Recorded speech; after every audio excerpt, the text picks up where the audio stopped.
Welcome, everyone, and thank you for being here. Please be aware that this meeting is being recorded and the chat feature is disabled. I would like to formally welcome our two newest commission members. So welcome Commissioner Mike Tessine and welcome Emily Lebrec. Please correct me if I'm saying that wrong, Commissioner Lebrec. No, you said it correctly. Thank you. Wonderful, welcome. And so given the new faces, I'd like everyone to introduce themselves, and Jenny will use this time to conduct the roll call and verbally confirm that we have a quorum before we could proceed. So I will start off. I am Kyla Armstrong Romero. I am the current chair of the commission, and I am the Multnomah County Juvenile Services Division Director. And I use she, her, hers pronouns. And I will popcorn it to Pablo. That's okay. Good morning. I'm Pablo Rojo, the current vice chair of the commission and a member with experience as someone from the juvenile justice system as a kid. I'm a public defender for juveniles and parents for a couple of years. Now I'm working as a criminal defense attorney. Use he, him pronouns and you all.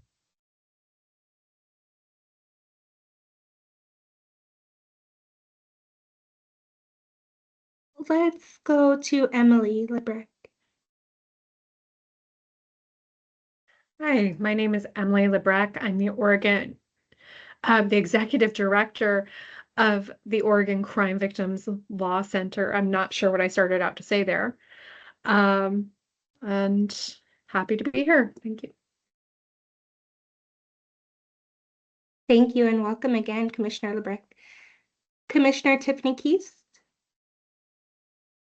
Good morning, I'm Tiffany Keast. I'm the representative on the commission from the Oregon Public Defense Commission, and I'm a senior deputy defender in the juvenile appellate section at OPDC. Thank you, Commissioner Keast. Commissioner Tessine. Good morning, everyone. Mike Tessine, Oregon Youth Authority Director. Thank you. And Commissioner Lisa K. Williams. Good morning, everyone. I am Lisa K. Williams. I am a juvenile public defender at Youth Rights and Justice. It's nice to see everybody today. Thank you, Commissioner Williams. Commissioner Murphy.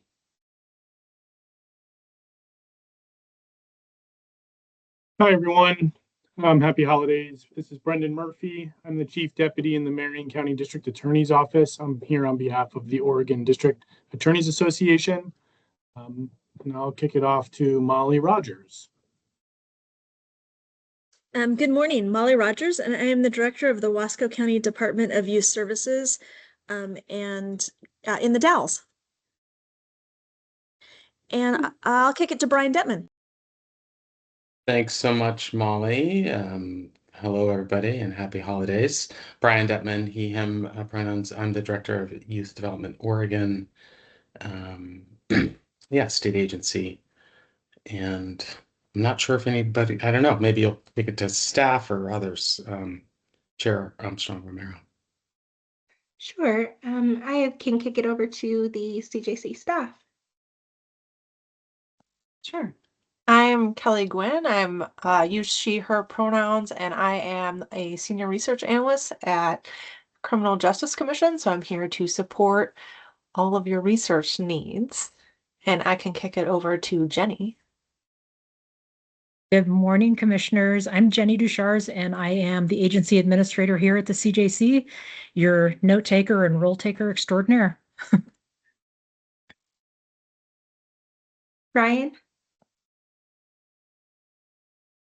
Good morning, everybody. Happy holidays.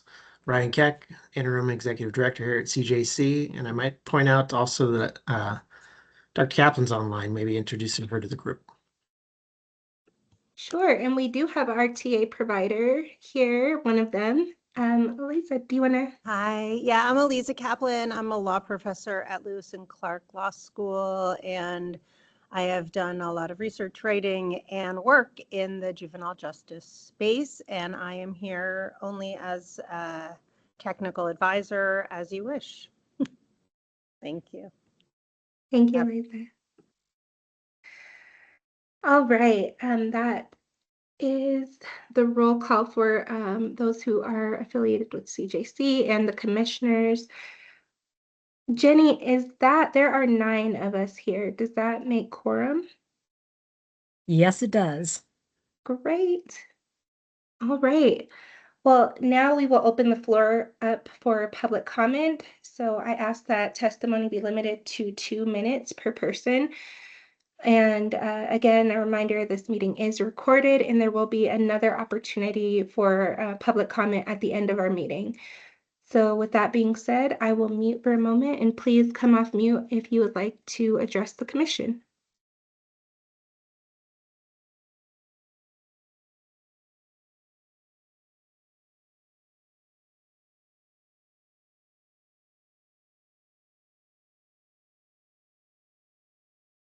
Okay, hearing none. Again, there will be another opportunity at the end of our meeting. The discussion during the meeting is reserved for commission members and CJC staff. So moving into our agenda, we have a decision point discussion. And today we have 3 decision points to work through. And to ensure everyone has space to process, we're going to start with 5 minutes of quiet reflection to gather your thoughts. Kelly will share her screen with the timer, and then we will have members share out. So we'll move through the commission in alphabetical order, allowing each person 5 minutes to share their thoughts. Kelly will display a timer during the final 45 seconds of each turn. And then following our discussion, we will conduct a preliminary informal poll. It's not an official vote. It's a tool to assess where the group currently is and to guide our further discussion. After the further discussion, I will call for a motion to vote on the top decision. Then I will call for a second. Then there will be discussion and the votes will be taken in alphabetical order, and those votes will be recorded by Jenny. So, and then if we need to, we will discuss how our technical assistance provider can best support our decision moving forward. Their resources are limited, so we must be strategic also with CJC and the support from them. So with that being said, let's go ahead. It's 11:10. Let's give 5 minutes for you to reflect, review previous materials, and we'll start the clock now.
All right, the timer has ended.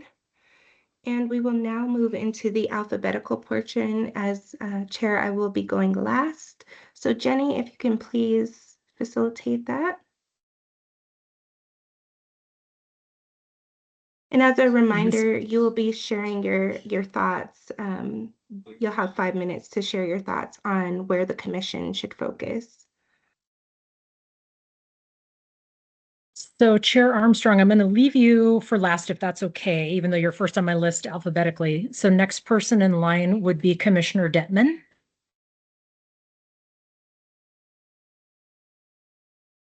Here I am. I think because I'm like bouncing around to notes, but the three choices are not, now I've lost my screen here, but the diversion, deflection, pre and post disposition and revocation, right? That is correct. I think based on the work, although I'm excited about the work and continue to be really excited about the detention guidelines piece, I think that's really important. But I think its revocation seems really aligned with our probation reform work. I think that's the direction I would go. So that's my vote. Yeah. Anything additional as to the point, like thinking about where we have the initial entry with diversion and deflection, the middle, which is the pre and post disposition, and then the final stage, which is revocation after probation or parole. Anything that you want to add there from your perspective, Brian? Like I said, I think it aligns well with some work that we're as a agency really excited to kind of jump into. I think I'm not like the expert on the data, but I know that there are some racial and ethnic disparities at that level. I think our conversations around the table in the last meeting or two around diving a little bit more deeply into the rules and statutes seems compelling. So those are the kind of quick thoughts there. Thank you. Yeah. Next up on our list is Commissioner Kate Williams. Hi, everyone. I just have broad comments to make. I don't think that we could go wrong with any of these decision points. I think they're all really critical decision points. I think it's important that we make a decision about where to start because our time is limited. I do think that there are particular entities who have representatives on the commission who are responsible for these various decision points. I think it's important that we have buy-in from those entities who are responsible for those decision points in order for us to be successful. I also think that given the structure of the commission, I think that it's important that there are particular members or entities within and without the commission that also support an inquiry so it can be successful, like the chair and perhaps the governor's office. And so I think that we could pick any one of these because all areas of the juvenile justice system could benefit from a commission looking carefully at it to make sure that we're satisfying what our obligation is as a commission. So Commissioner K. Williams, are you suggesting, just to be clear, if you were to pick a decision point, which point would you be leaning? I think I'd like to hear, I mean, as a public defender, these are not particular decision points that I'm in charge of.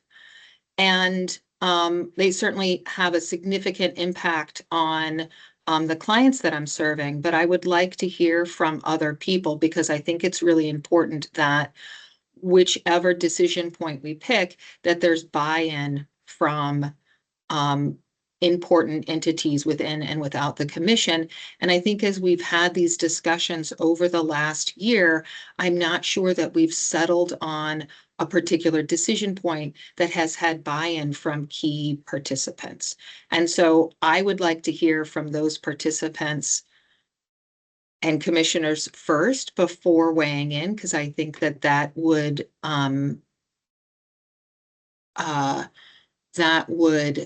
influence my decision about which decision point we should start with. I think they're all very important decision points and all deserve the attention of the commission. This isn't about which decision point should or shouldn't be looked at. It's about the timing of when the commission is going to look at particular decision points. Okay. Commissioner Keast. Thank you. I was reflecting back on the sort of list of what the commission may do on the CJC webpage, and it kind of notes that we have both legislative directed responsibilities and then also more kind of state and local responsibilities where we could identify best practices that states and local entities could use, counties and such could use to inform best practices. And I think that the diversion and deflection piece really relates to that second kind of like best practices that local organizations and counties can use. It seems like the biggest task to me in terms of the most data that would be needed. And for that reason, I think it just seems like a huge thing to bite off at this kind of early stage in the commission's work. And I think that as we're getting our feet wet as a commission, it makes sense to tackle a project that might be a bit more limited in scope. And the second two of the decision points do strike me as a little bit more focused in terms of what we would be looking at. I think I did have a question about the detention guidelines. Are those, and if there's an addition listed, are those in the OARs or are they a separate document? Can anyone tell me what those are? They are in the OARs, and Commissioner Detman may be able to give you more information and background as it is youth development organs. They're named in the statute to facilitate the creation of the guidelines. And I believe that there's a new edition that was recently perhaps approved. Commissioner Detman, would you like to add any additional information? Or Commissioner Rogers? Yeah, happy to I was gonna, Commissioner Rogers, yeah, please jump in. In short, the Youth Development Council, our governing council, has specific responsibility to develop and approve a set of detention guidelines slash best practices. Molly and our Juvenile Justice Committee staff, other stakeholders broadly, worked really hard over the past year plus to develop those guidelines with, again, a lot of input from young people to other professionals. So those were approved at our last Youth Development Council meeting, and then will be released and shared. They're probably available on our website now. So that's high level what I can say. Molly, do you want to jump in and fill in some of the detail? No, you're fine. Okay. Thank you. That's really helpful. I think it sounds like a lot of work has been done in that area. And so our task there might be limited to something like advising the legislature on what the new guidelines are, which would be kind of more limited in scope. And then the third one, the revocation rules and statutes, seems like a more limited project to me as well.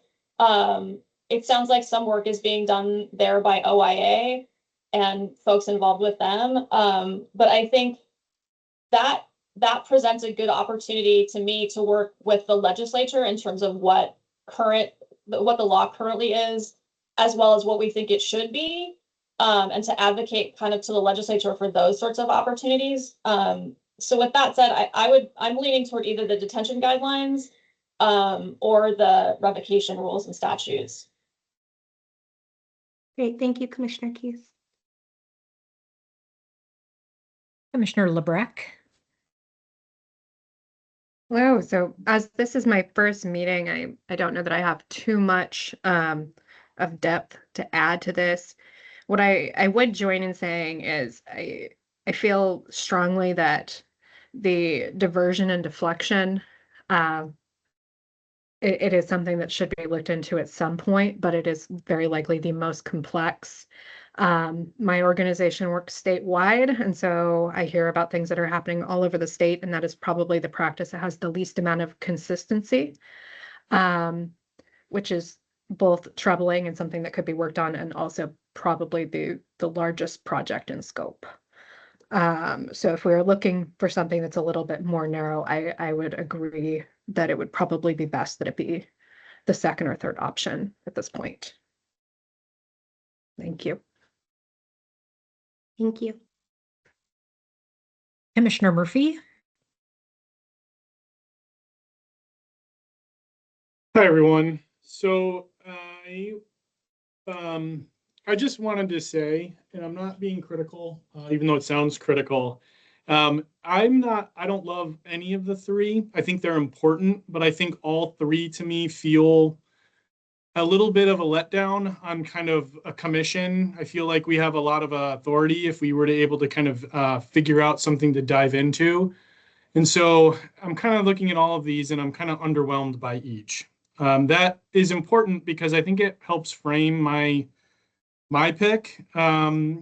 Regarding diversion and deflection, my concern with that is both it's huge in scope, but also I feel like we should be talking a lot about systems with OIA, and diversion and deflection kind of tends to talk so front end that OIA, of course, plays a role in that, but really not as much in some of these other areas. So I think we should be talking about a system that truly has a statewide impact as well, not just be a commission that talks a lot about local practices around the state.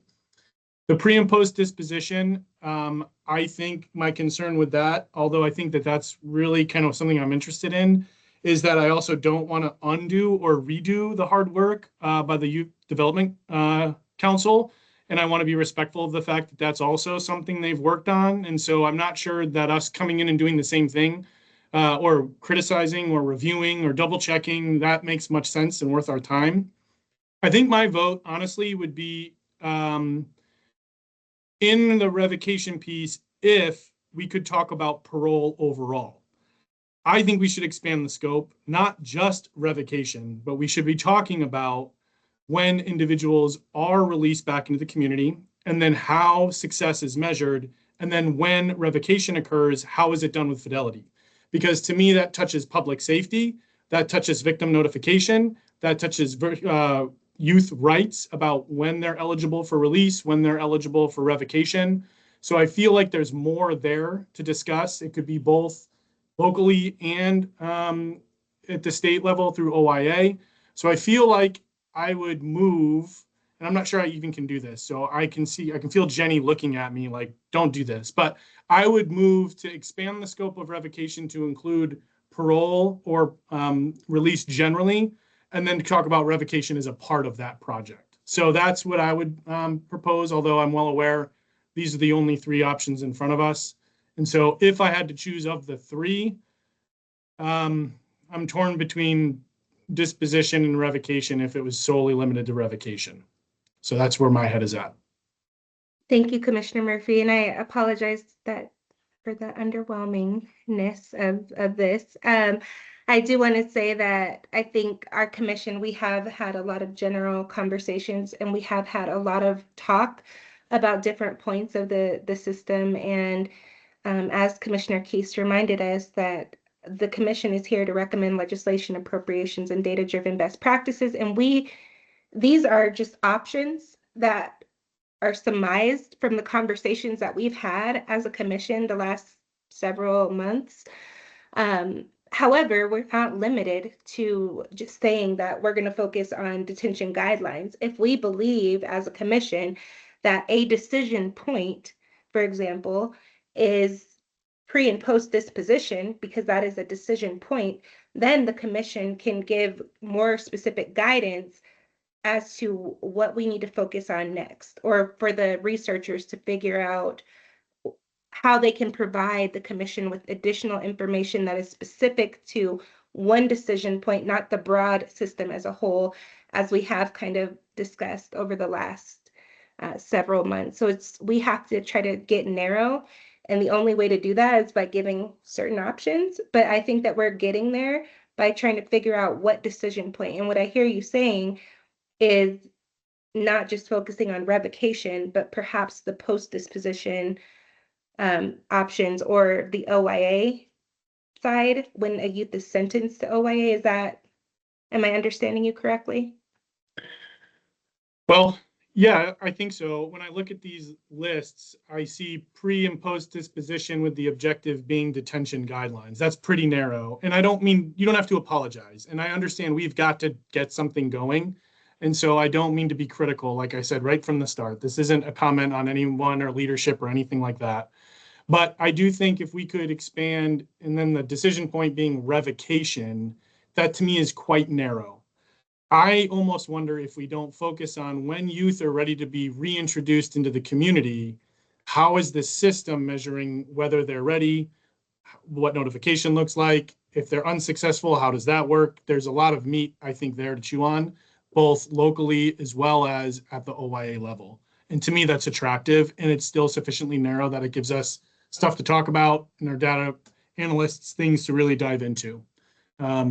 So I'm not sure if that's a motion or a suggestion to throw things off. Chair, I'll let you sort of paraphrase what you think is best. But that's where my head is at.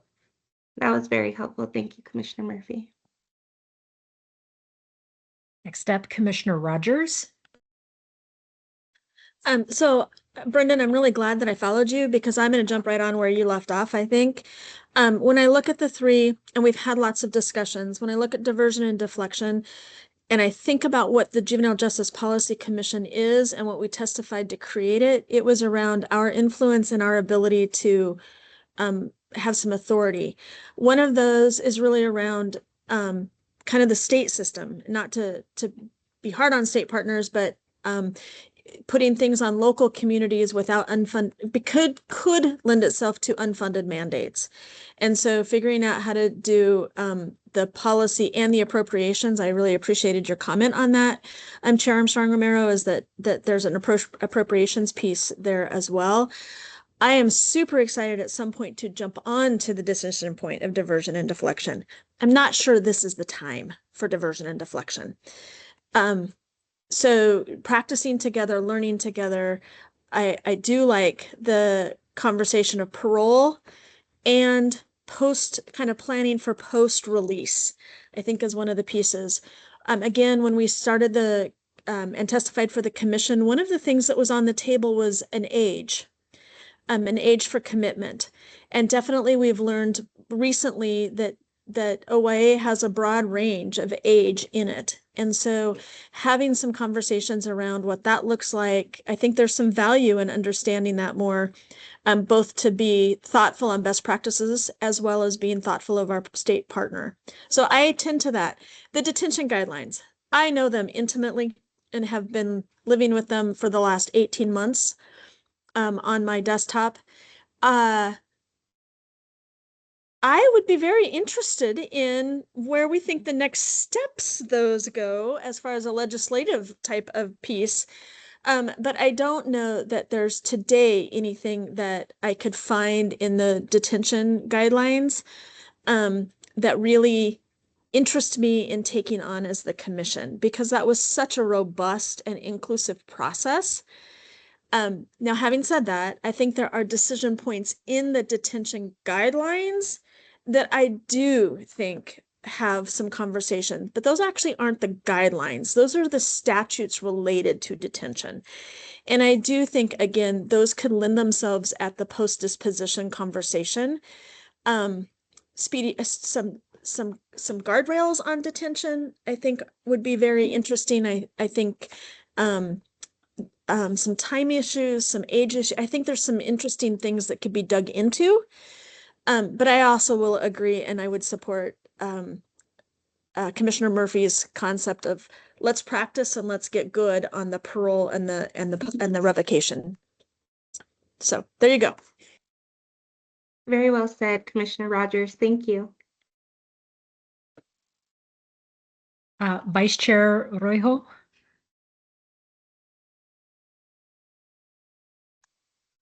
Thank you. I'm actually on the way getting the kid to the doctor, but my thoughts on this is a little bit different than what's been said. I think that my vote or idea would actually be to focus on diversion and deflection. I wasn't at the last couple meetings, but looking at the data sets that were shared in the materials, I thought it was interesting to note that there are quite a bit of youth who are diagnosed with a mental health issue, pretty much, almost all of them. And then 1 in 5 of those youth who are diagnosed do have involvement with the criminal justice system, but they have that diagnosis before they're ever involved. And looking at the data around IEPs, especially for young men, seeing then even those with IEPs that were in place still end up in the system, I think is interesting. And I'm wondering, where are we as a state, as communities, to be able to try to figure out interventions on the front end? That way we don't have youth involved in the system too deep to begin with. And I think that, building something around that would be, I guess, a huge task. So I definitely get what everybody's saying with the criticisms around. I think that is probably, for me, one of the most important things to look at, just so we can build a more resilient, population of youth with these mental health issues that don't have to end up in this space. Just because from experience, I know how, demeaning and dehumanizing and how depressing it can be when you do end up in the system at all. And so whatever we can do to avoid that, I think, is something that we should definitely be priding ourselves on. I think it could also be beneficial to victims, just from experience, both as a victim of crimes as a juvenile, and then also, in my defense work, I remember getting told, like, oh, you're such a trauma-informed attorney, the way you handle victims on the stand is over. And, watching the way that it can be, it can be dehumanizing and demeaning in the proceedings for victims as well. And so I think there's just a lot of opportunity. 80% of youth are serviced at the county level. I know it's a big task to try to create some sort of mandates, figure out funding and all that for county level diversion programs, but I think it's absolutely necessary to have a successful and robust juvenile justice system that could be a model for, communities. That being said, as far as what we can actually do, I think that Commissioner Murphy makes really good points, as does Commissioner Rogers. So I'm not, totally against focusing on revocation and then the probation piece and all those points there. So I'll leave it at that. Thank you so much, Commissioner Rojo. Commissioner Tessine. Good afternoon. As I was looking at the options and thinking about all the brain power and experience that sits in this room, my thought is like, man, what is the thing that is going to have the biggest impact on the young people we're serving here in Oregon?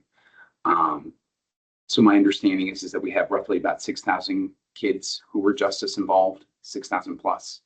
And how do we have the biggest impact on those people, and how do we decrease that number?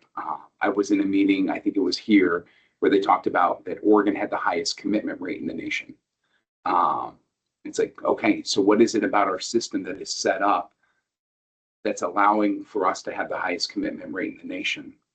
So when I'm looking at that and I'm thinking about what is our impact, what is the size, what's the complexity, what are the things that we can really have the biggest impact on young people, it really is probably that deflection and diversion. What are the systems that we have set up at the front end? How do we make sure that they're resourced appropriately so we can get those kids in the right systems of care? What ends up happening is that we allow the corrections to be kind of a catch-all for people when we have other failed systems. I think that that's a tragedy. when we allow carceral settings to become our behavioral health settings, our medical settings, our trauma settings, right? All of those things.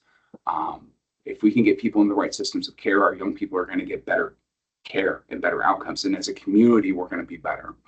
I think about the school to prison pipeline. I think about crossover youth. What are the things that we can implement at the front end of the system to get them in the right area of care? So for me, that's where I tend to lean. And again, it's because I think it would have the biggest impact. My goal is, when I think systems wide, when I think Oregon wide, is how do I make OYA smaller? How do I put us out of business, right? And so when I'm looking at these three options, the things that's going to help me put me out of business is really diversion and deflection. So those are some of my thoughts there. In regards to revocation, the other reason why I'm thinking about this is revocation is less than 100 kids a year. The impact there isn't significant. For me, it's not juicy enough to dig into that. So those are just some of my thoughts. I'm happy to discuss further though. Thank you, Commissioner Tissine. And Chair Armstrong Romero. I'm really glad that I got to go last because I have changed a little bit of my thinking. And I really do want to thank Commissioner Murphy as well for just his thoughts. And I believe, and what I do know, is that our statutory charge under House Bill 2320 is to analyze the entire system from diversion to reentry. And so I think that Commissioner Murphy discussing reentry as a focal point definitely makes sense to me. And I also think that it is the back end, but it's also a post disposition. And I think that that can be a point that we evaluate is the post disposition, which also covers the probation and the commitment to OYA and reentry. I know that as in Multnomah County, I know that we have a lot of discussion about resources that do and do not exist. And oftentimes our discussions are centered around the fact that successful reentry is hindered by a lack of post-dispositional representation and or resources. And I also know that there are youth of color who are overrepresented both at the front end, but they also face the greatest hurdles during reentry, especially when community-based supports are inconsistent across county lines. So for that reason, I would support and I would propose that we look at narrowing our post-disposition focus to statewide reentry standards, and looking at just the framework for how youth transition from state custody back to their local communities or their disposition status back into the local community, and that we really look at what youth needs to be successful in doing that. So that would be my proposal.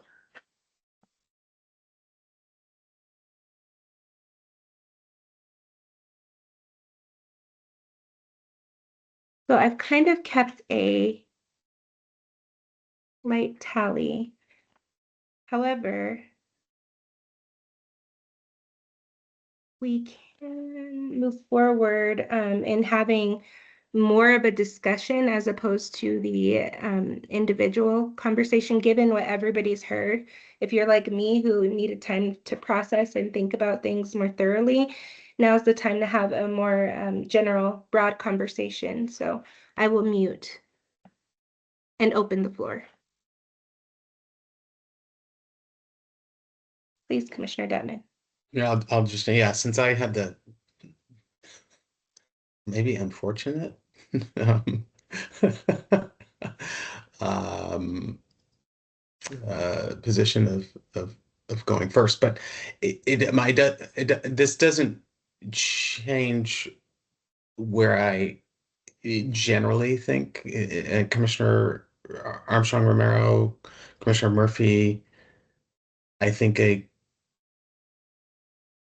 kind of post adjudication reentry and all the things that sounds, I like. I like that direction, a bit of an expanded view of sort of the second and third pieces, if that's how I'm interpreting where we're going. Um, and I'll just say quickly as Commissioner Tissine, I feel like it's important to like honor and support what you articulated so well around the upfront work around diversion, deflection. I would put it in a broad bucket of prevention. And to be clear, a lot of the work, but not all, a lot of the work we're doing at Youth Development Oregon is around that end of the I say end of the spectrum. I won't say system because there isn't necessarily a truly statewide, if we were to call it a prevention system, but there's certainly there's a lot to bite off there, and I'm excited both for our agency to be doing work to fund lots of community-based efforts, which I think prevent or intervene early, maybe and or divert when we're working with our county partners, and to be partnering more explicitly with the System of Care Coordinating Council and the Alcohol and Drug Policy Commission. You've heard from both of those, I think we heard from those organizations in one of our earlier meetings. I'm happy to share at a high level kind of the work of Youth Development Oregon, and we can talk also about our detention guidelines work. But we've got to continue the work and the investments and the thinking. And I think as a commission, a juvenile justice commission, this re-articulated piece, I think makes a lot of sense. Somebody smarter than me can maybe describe it along the lines of what you described, Commissioner Armstrong Romero, and again Murphy, but I think that makes sense, and just appreciate hearing from everybody and hearing kind of where we're landing potentially, and support that direction. So thanks. Thank you, Commissioner Detman.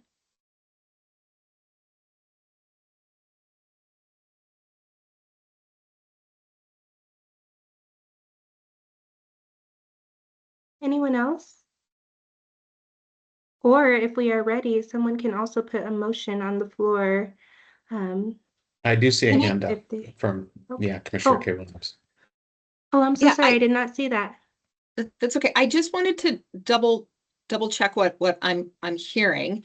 And I think that I would agree if we're broadening this to reentry, entry and reentry are mirrors of one another. And I think that we should look at we need to look at both of those if we're going to broaden. I think we need to look at both of those ends of the spectrum if we're going to broaden our inquiry. And I know that there was a recent grand jury report, which I'm sure many of the commissioners here have read, and that makes recommendations. There's also some extensive research, which I hear Commissioner Tissine sort of talking about in terms of incarceration. And I think of youth incarceration, I think that it's not surprising and also sad how much the decades of research on youth incarceration, when you look at what the outcomes are for those, match what some of the findings are from the grand jury report, which calls for significant improvements.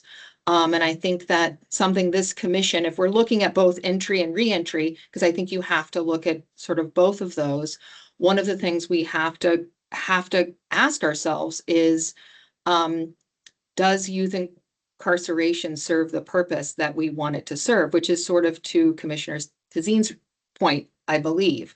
But I think if we're going to broaden it, I think looking at post-disposition, and I think it's going to be important to look at both of these, both of those points as a mirror of each other, because the reasons why youth enter incarceration is many times the reason why they re-enter or why they don't exit successfully. Thank you, Commissioner Williams. Commissioner Rogers? Commissioner Rogers? Okay, did I take my hand down now? Okay. Sorry. Actually, I appreciate the comment from Commissioner K. Williams. But being a practitioner for a really long time, I think the reasons for entry and the barriers to re-entry are often different. And so I don't know that they're mirrors of each other. So I think it would be interesting to look at both points. But I think the re-entry piece is a place where we can really partner and look at the state and county partnering together to move forward on that. I think deflection and diversion, again, love that topic. It's my favorite thing to talk about. And there's lots of other policy commissions working on that particular topic. So I do think staying within the juvenile justice system serves us well right now. And then figuring out how to partner with those other commissions to even have a bigger impact, I think would be exciting in the next couple of years. But for this year, I do think reentry and entry are different. I think the reasons kids come into care, and I hear the incarceration rate often, and I have seen the changes over the 30 years and can tell where there are gaps and where we've lost services for kids, for youth. And I mean, truly, if we want to drill down, the one part we have not fixed or done any, let's be very clear, any headway on is girls. The data clearly says that we are still holding as many girls in care and custody as we were 10 years ago, where young men, young adolescent boys, and youth, we've decreased that incarceration rate significantly for young youth. However, it's become even more disproportionate. And so I think that there's definitely some work there, but there we go. Thank you, Commissioner Rogers. Commissioner Murphy?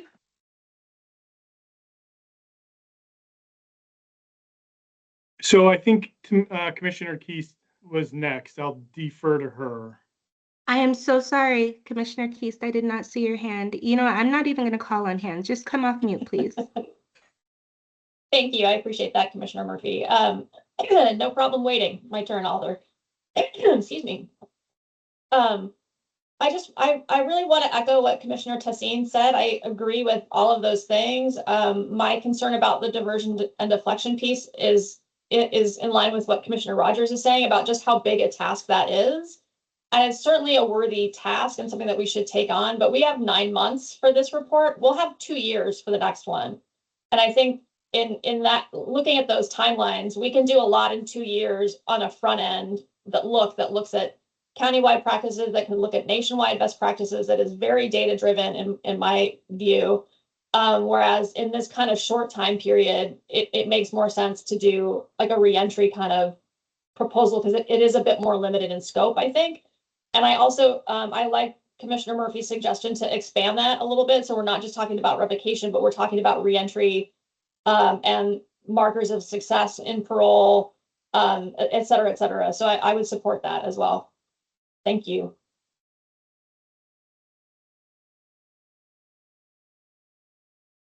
So not seeing any other hands, I think I'm next. So I think it's probably incumbent on me, having thrown the idea out, to sort of try to put some framework around it. And so I do that out of respect for everyone who has very important things to say. And I think a lot of good feedback. In my opinion, one of the things that's been the most difficult being a member of this commission has been everybody's ideas are good and all of these things are important. And when that happens, I think what we've experienced so far is that it's difficult to define what we're going to focus on. Also, I want to point out that for me, a focus on reentry may help us frame the conversation around diversion and deflection. So if we know what community reentry looks like in the shortfalls of where they are, what we can do is then take those findings into the public safety conversation, is what I'll be listening for in my role, and talk about ways we can deflect and divert, knowing that that's a gap in a system that we have. And I can't necessarily rely on the system to fix this issue. We might have to deflect and divert in a more meaningful way because that was something identified when it came to a successful reentry. But with that said, I would vote then kind of when I think about reentry in the expanded scope, I look at sort of 4 themes. The first is sort of one would be, when are youth ready to be reentered? What does that look like at a community level and the state level? Those are very different. I think this community level is going to be very more difficult to define and very specific to counties, but we can talk more about that. The next would be the supports and supervision that youth are given when they're reentered. So that would be the second category, and that will help us identify gaps or sort of what is happening. The third would be measuring success, I think, as Commissioner Keys just talked about. How are we defining what successful reentry looks like, and whether or not there's areas there to change or improve or focus on. And then the final would just be an overall barriers identified to what are the difficulties of that reentry? What are those barriers? Why are we potentially, what might be the youth's experience? And then that kind of defines, in theory, sort of all of these things, and reentry and revocation can be part of any of that, because I think if we identify this as a barrier, it leads to revocation. I think we should be talking about when revocation occurs, specifically at the state level. However, I think that it could fit very cleanly within one of these topics as well. So that would be sort of 4 subpoints under the broader conversation around post-disposition community reentry, which I think is what I was thinking when I suggested expanding the scope a little bit. So Commissioner Tessine, I do see your hand, but I just want to clarify something that you said, Commissioner Murphy. You are recommending kind of that prioritizing depth over breadth, right? In terms of just focusing on the reentry, not both entry and reentry, and that yeah, is that kind of what you're saying, is focusing more so on the reentry piece and the areas of which, let's say, for example, the state has the most direct control over outcomes? Is that kind of what? Yeah, in my mind, I to respond, I don't want to take Commissioner Tessine's time, but I think it's too broad to do both initially. Okay. In addition to that, I would like to know what we can rely on the system to do well, assuredly, and that will help us define then the entry piece, because this is what service could be. This is what a population who could be well served by the things that we do well in a juvenile justice system in Oregon. Then we can identify from those gaps, those that maybe can be deflected, diverted, other sorts of resources. That's where I would like to see the conversation go. I'll be listening for, whether the commission agrees with that or not. That's what I'm going to be listening for from a public safety perspective. And so it's definitely still back end focused, which then lets us say, this is the system we have. It may not be the one we want. It's the one we have. Here are the gaps. Here's kind of a certain set of issues that we can make recommendations around specific to reentry. And then from that, we begin to build forward all the way up to entry. And that will help us frame when people should be entered in the first place. Sounds like something like a statewide reentry type framework, perhaps. I don't know. I don't know if that's a good idea or not, because I know that there might be specific practices that might not work, but I do think that's something to put a framework around. And I do know that, when youth are eligible for release, specifically on parole, how are they monitored on parole? What does that look like? How is success identified? What barriers are they experiencing? Those are all important topics that I think are going to absolutely affect the youth that should be entered into the system or not, for me. Okay, thank you, Commissioner Murphy. Commissioner Tessine. Thanks, y'all. So this is kind of an uncomfortable thing to kind of dive into, but everybody in this room is already well aware of. We've had a lot of deficiencies at the Oregon Youth Authority and a lot of things that we have to dive into and course correct. We have the grand jury report that just came out. We have the issues that were identified for the professional standards office. We have the safety advisory committee that's established around that. And the other thing I know is that when organizations have to focus on too much, they accomplish too little. And so my concern for the Oregon Youth Authority is that if we keep tacking on things and all the things that were listed out, I was like, yeah, man, I'm interested in those things. I'm actually like excited about those things. I'm worried about timing for the organization of Oregon Youth Authority. And how do we make sure that we are focusing on the things that are most essential for us as an organization, making sure that we're creating safe environments where when we have that good, safe environment with good structure, with good systems, that then we can start to engage our kids in good education and good treatment and good behavioral health, so we can get them back into the community in a way where they can be successful and not continue any more harm. So that's my biggest concern is more, not so much for the commission, but for the Oregon Youth Authority, of when we add more, we may accomplish less. And I'd rather us be more focused on the things that are most essential. And although this isn't, I know the commission would be working on this, but I can't ignore the fact that if we're focusing on something that's OYA, it is going to pull some focus. So I just wanted to share that with the commission. Thank you. Commissioner Rogers. So I really appreciated how Commissioner Murphy highlighted reentry, that it's a process and a framework, and that communities need to be ready as well.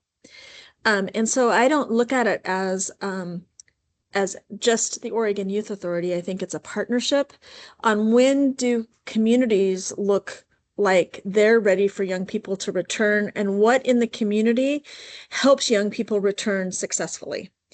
And so I guess I look at it as a great opportunity to partner community with a state agency. And so that's what's kind of exciting to me. And then together defining what success looks like, and really understanding what success is defined as. And so I think it's still a really interesting perspective to work on. And the point in time that I think that would be really good is, what does it look like when a young person returns to community and they are successful? And what are those decision points, and how do you bring local and community into the partnership in making decisions for parole and having people know they're ready to return? And so I think there's lots of pieces there that as a commission, we're talking the 50,000-foot policy level recommendation piece, and really not getting into the weeds of being descriptive to the agency. So I guess I see it more as a partnership and less as a directive, but I may be wrong. I think at the end, ultimately, we're going to have recommendations to the legislature, and laws may be changed, but those laws potentially would be changed with lots of vetting in place. So that's all. Commissioner Tissy. Thank you, Chair Armstrong Romero. I really appreciate the thought around measuring success. And this is actually a question I've asked quite a few people that I've met with since arriving in Oregon, is what is our juvenile justice philosophy as a whole? And when I ask, like, what is our statewide, what is our philosophy, what's our belief? And I don't get a clear answer. And so when I think some of that might be tied to, what do we define success as? What does that look like? And what does this success look like at the front end? What does success look like at the back end? And then how do we measure that? So what are the right metrics in that space? So if we're thinking, and I had another question, why do we only have 9 months and then the next time we have 2 years? Help me understand why that's structured that way. The reports are due every 2 years. So our report is coming up as being due in September. It's our time. Okay. Every September, every 2 years. Gotcha. Do we have a report we submitted before, or is this our first report? Okay. We have 2024, which was very much, it was like we only had one meeting before that. And it was very broad. Okay, gotcha. If we only have 9 months, maybe the focus is, what is our philosophy as a state, and then how do we measure success at each interval? What does measuring success look like? Because I don't think recidivism is the only measure. And even if we just talk about recidivism, there are so many different ways to measure that. And we need to have one consistent way that we discuss what recidivism means. But there's other measures that we can also add, because my goal isn't that I have kids who don't, re-enter the justice system. I want them to be good neighbors. I want them to, if they moved into your neighborhood, you'd be cool with that, and that wouldn't be an issue for you, right? They're just good neighbors. There's a lot more work that comes in behind that. That means that they have to be thoughtful of their community. They have to be working a job, paying taxes, right? Following through with all those things. So it's not just about not re-entering the system. So if we wanted to narrow the focus more, measuring success is maybe a mechanism to do that. Thank you, Commissioner Tessine. I appreciate your comments. And I do agree also with Commissioner Rogers that I think that it's not all incumbent upon OYA, right? As county departments have probation, and not every youth goes to OYA, and how we successfully as a county re-enter youth as they're terminating probation, how we set them up for success. I agree with you, how we define success looks very different across 36 counties in the state. And that can be very, very complicating. And so I appreciate with all of the comments that everybody has put forward. And I did just want to comment, Mike, that it wouldn't just be about OYA if we were to focus on reentry, because I think that the county departments have a lot to do with that, especially when a lot of our community providers have lost federal funding and have lost funding, and their scopes have been very much diminished recently in what they can and can't do for youth in the community. And so as I think about appropriations and things like that, that the commission could recommend for youth who are going back into the community, that excites me and gives me hope, especially when I'm in a county who is currently undergoing budget constraints, as some of my other partners are, and things don't look like they're going to, like money's not going to fall from the sky for us. And so that makes me worried. With that being said, I would like to move us forward to a vote. And at this time, I'd like to entertain a motion.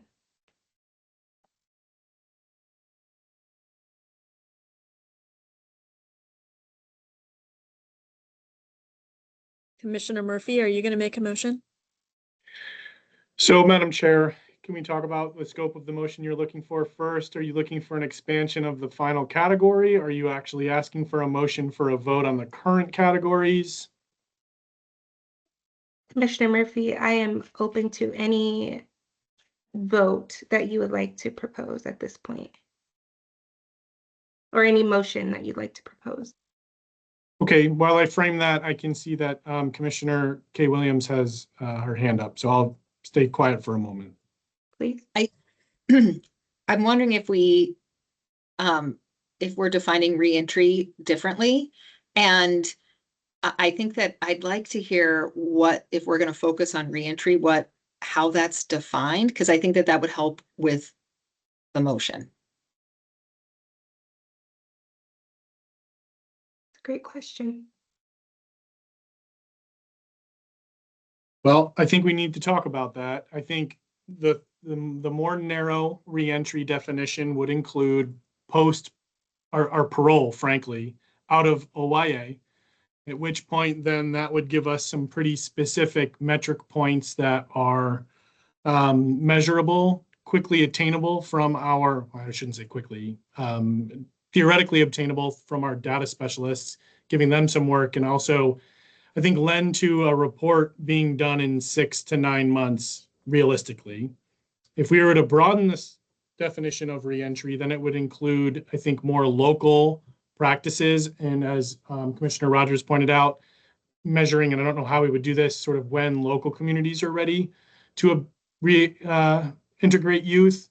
So that would be the broader. And then Commissioner Armstrong Romero, I heard you mention probation.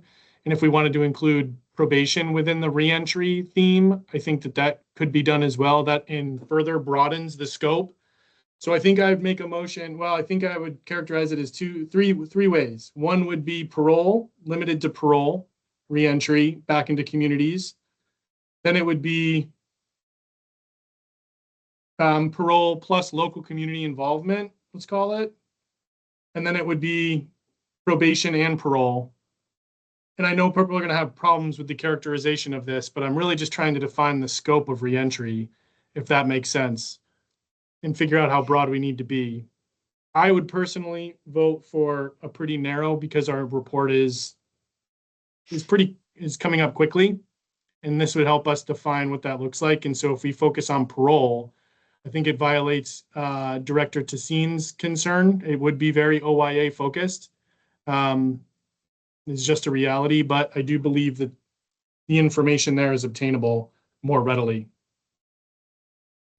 I agree. And I would think that there's the two definitions. And of course, I'm speaking about the probation side, but under the OARs, reentry support and services specifically refers to OYA. And that would be one reentry if we were to look at the legal and regulatory definition. The second definition that we could evaluate is what Commissioner Murphy was just speaking about, which is the continuum. So the phases of reentry. And that would be just not the single event, but any continuum of which a youth is post disposition and impacted. So Commissioner K. Williams.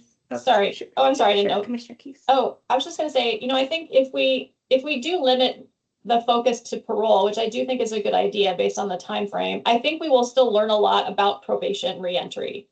And so I don't think those are mutually exclusive. I think we'll learn a lot about what success looks like, what the barriers are to success, et cetera, if we look at parole that will also apply to probation and countywide.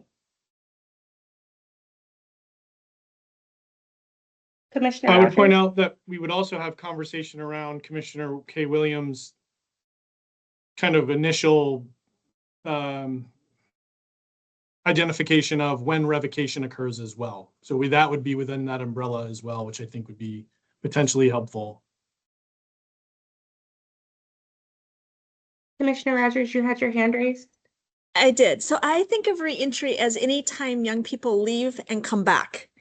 And so I think that, again, I think focusing on parole is a great opportunity, but I think of young people going to residential placement and then returning home to community.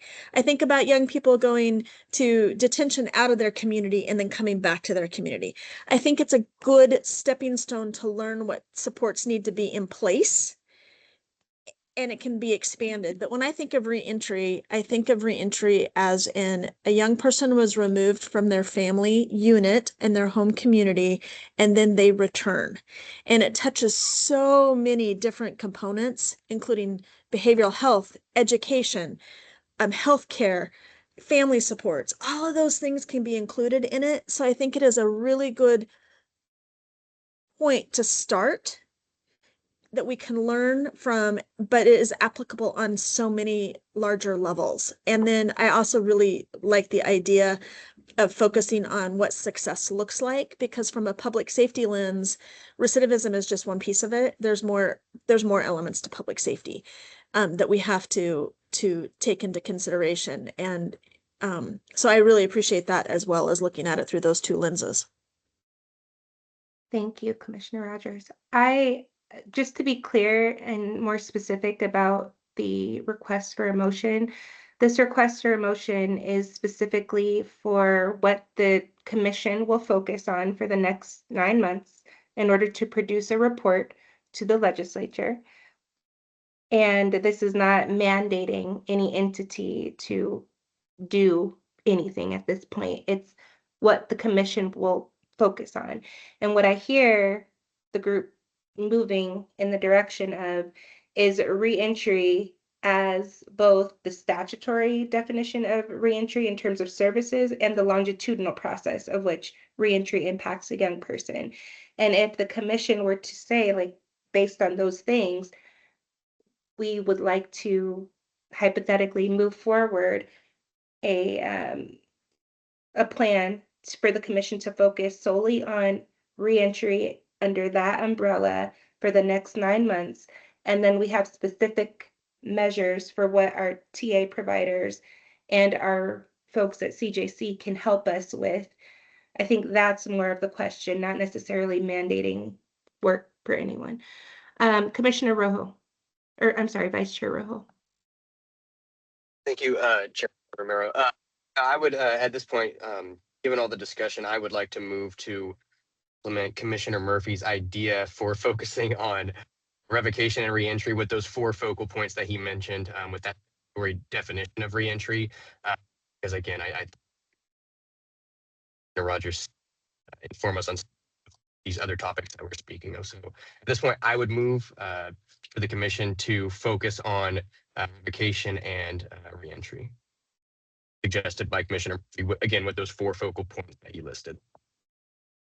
So there is a motion on the table, but I need clarity as to that motion and the 4 specific points. Commissioner Tessine, I do see your hand raised, so if we could pause because there's a motion.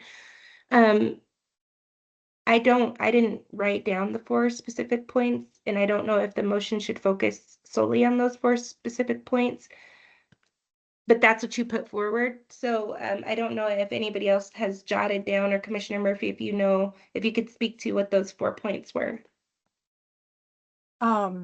This is Kelly Gwynn. I did write those 4 points down. If Brendan, I don't know if you actually wrote them down or just spoke them, but I had it as the topic is post-disposition and community reentry, the 4 themes. The first was, when are youth ready to be re-entered? What does that look like at the community level and the state level? Number 2, supports and supervision. Number 3, measuring success. And then number 4, overall barriers identified.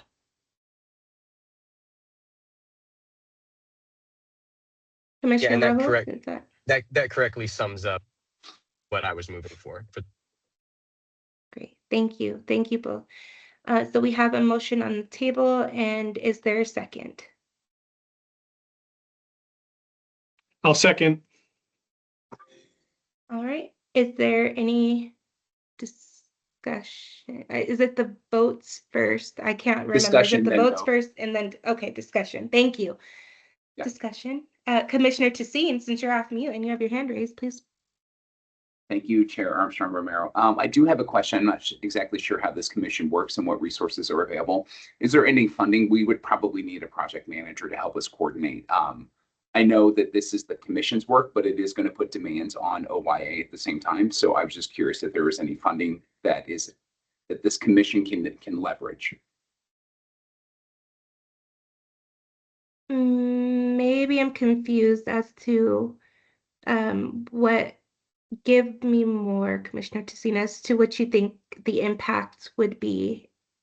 I think that we're going to have to be pulling a lot of data, doing a lot of presentations, bringing a lot of information to the commission, being responsive to the commission.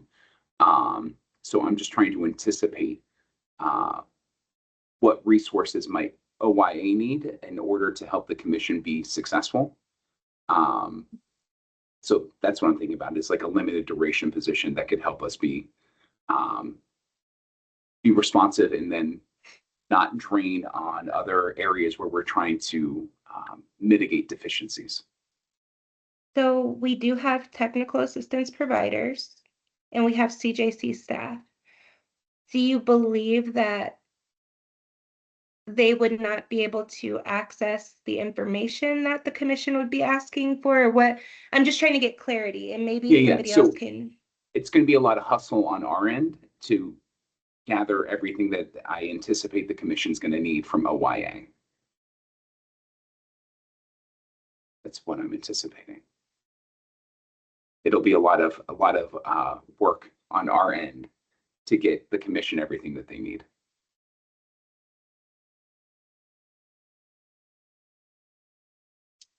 I'm mute because I'm looking for someone else to help me, to maybe from CJC or the TA provider. Elisa, do you or Kelly? I guess I'm not sure what you think that we're going to need. We have data. We have the data. Okay. We don't, right? I mean, between CJC and others, we have all the data. Fantastic. Good to know. I mean, that's what you're thinking about, data, right? Data, programs, how do we structure, what's the process, what are the decision points, what is the information that we use at each of those, just kind of thinking through all those things. So yeah, I mean, we might need to like check in with a few people, but you know, there's, as I think, I don't remember if you were there at the early, but there are dozens and dozens of reports done on OIA and, you know, before, during, and after. And, you know, maybe there's been some changes very recently, but I think most of it's available. Kelly, do you agree, disagree? I agree. I think once we get into more the nitty gritty, more things will come out. So I appreciate the concern for, like, in the long run, how much effort and support would be needed. And I believe, Ryan, correct me if I'm wrong, there might be some data sharing agreements we can have in place. And I will be also research support on my end, working as with anyone from OIA and the TA providers as Local necessary. data. Yeah. And then local already available data too. Yeah. So what I'm hearing is there's not anticipating really any significant impact on OYA, and the commission pretty much already has everything they need. I think so. Okay. You know, or we can get it it exists, or, you know, we just have to, you know, Kelly can run all different searches and stuff based on existence. Like, even outside of this context, when you need criminal justice data, you just ask CJC and they usually can figure it out. Commissioner K. Williams. Thanks. Oh, sorry, Ryan. Sorry, Ryan. Go ahead. No, I'll defer to the commissioner first. She may have additional questions. I think that I mean, I'm hopeful that we already have data, but I think that there might need to be information that we're going to need from OIA. For example, I think we would define success, making a big assumption that anybody who's eligible to be in school would be enrolled and attending and receiving services. There are a significant number of youth who enter OIA who are eligible for special education services, 53% of males, 38% of females. And if we're looking at them being connected to school, they would be eligible until they were 21, for example. That was just one area. And school success in the community has significant impacts on overall success. But if that's something we want to look at, I don't know if I've seen numbers on what is the time to enrollment from release. What are, I have some anecdotal data. What about school success before you're released? I mean, those are things that I think we might need if we're looking into this area in terms of how we define success. So I'm not the TA and I'm not a data expert, but I'm wondering if there are going to be some requests for data from both local OIA offices and from OIA generally. That's a good question. Just to comment to that, statute 420A 130, and I'm not an attorney, it gives the OIA director the broad authority to provide reentry support and services. And I think that Commissioner Tassim, you being on this commission as the director of OIA, can also, it might be helpful to talk about what some of the limitations or barriers are and where legislation, appropriations, other things can help to broaden what those support and services look like. Commissioner Murphy?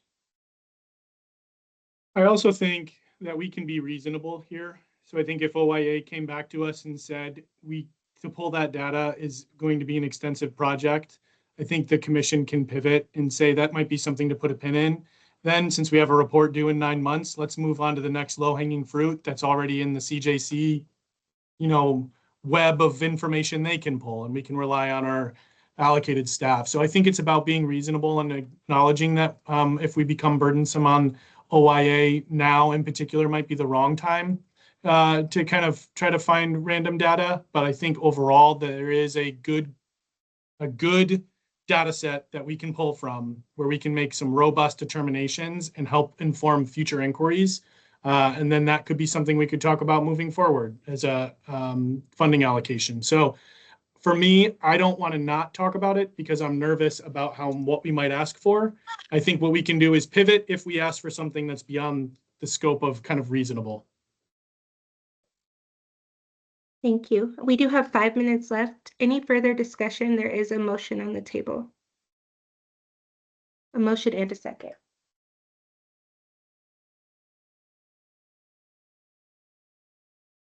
Okay, hearing none. Jenny, do you mind?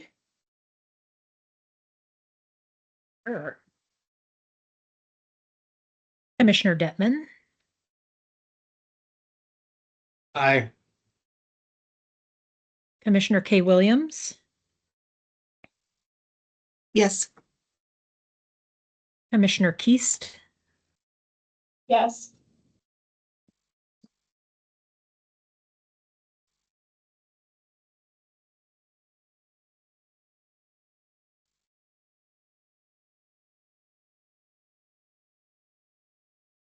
Uh-oh, I think Jenny is She might have frozen. froze. I could take over.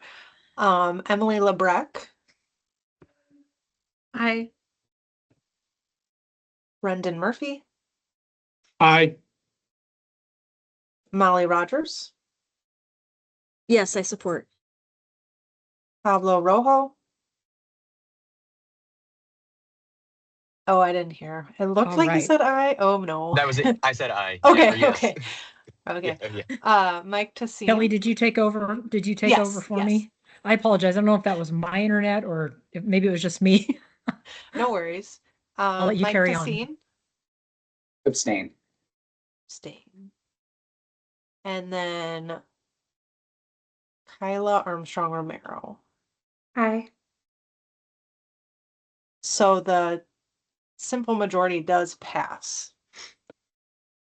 Okay, and just so that we can make sure that it's clear, Kelly, can you please restate what the focus, as it's passed, what the focus will be of the commission until September at least?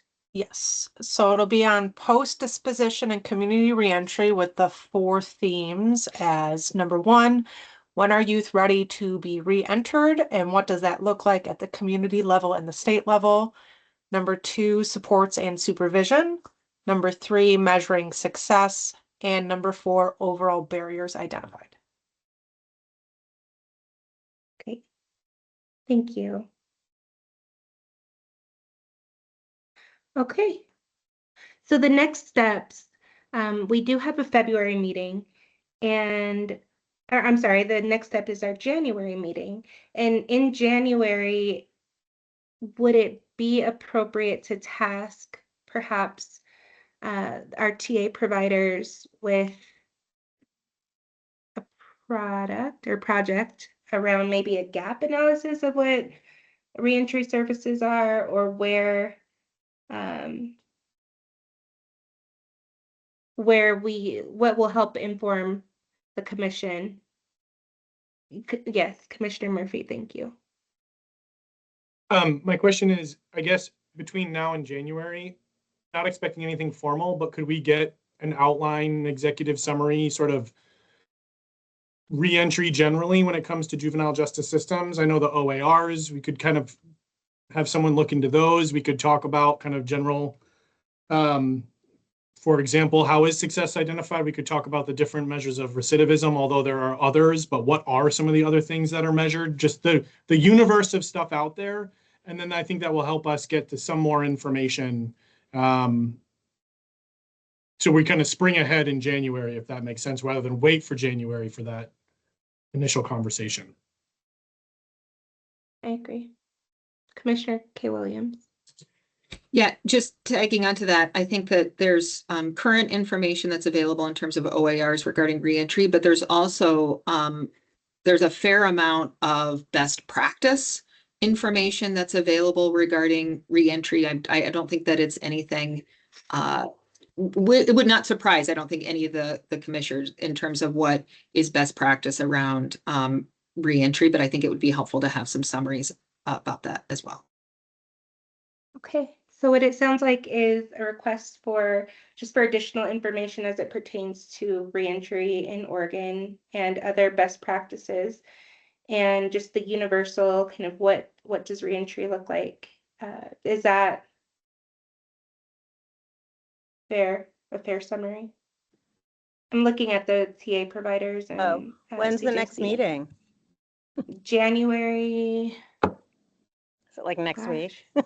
No, it's the end of January. The end of It's January. Friday, January 23rd. Okay, I'm on an airplane that day, but we could probably, Kelly, between all of us, put something together. Perhaps even just a preliminary, like here Yeah. are the statutes We'll that pull pertain everything to. that, Yeah. we'll put as much together as we can by then, sure. Great, thank you. Mhm. And then last piece of business is our first site visit. We will be doing a site visit in February, but I wanted to briefly discuss if we hold the visit on a scheduled meeting day or have a separate site visit and a separate meeting day.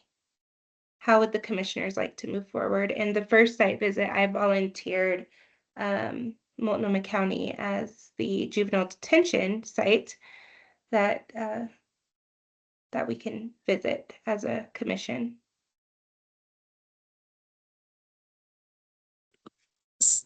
So, Chair Armstrong Romero, this is Commissioner Rogers. I would love it on the same day I travel. And so that would be my preference is just extend the meeting a half an hour, 45 minutes or an hour and do it the same day. Is there anyone opposed to that idea?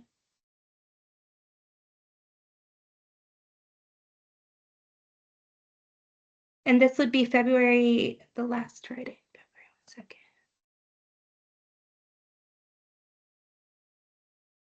Remind me, Kelly, is it February 20th or the 27th?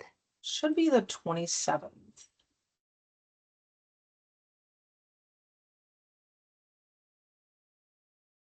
Okay. So extending February 27th's meeting date, meeting time, that would be the ask. Is there anyone opposed to that? The location will be Multnomah County. We do have a hybrid system, so if you're unable to attend in person for a tour, we can patch you in virtually, not for a tour, but for the meeting. Okay. I know that we are 3 minutes over. However, I do want to give some time for public comment if there is any.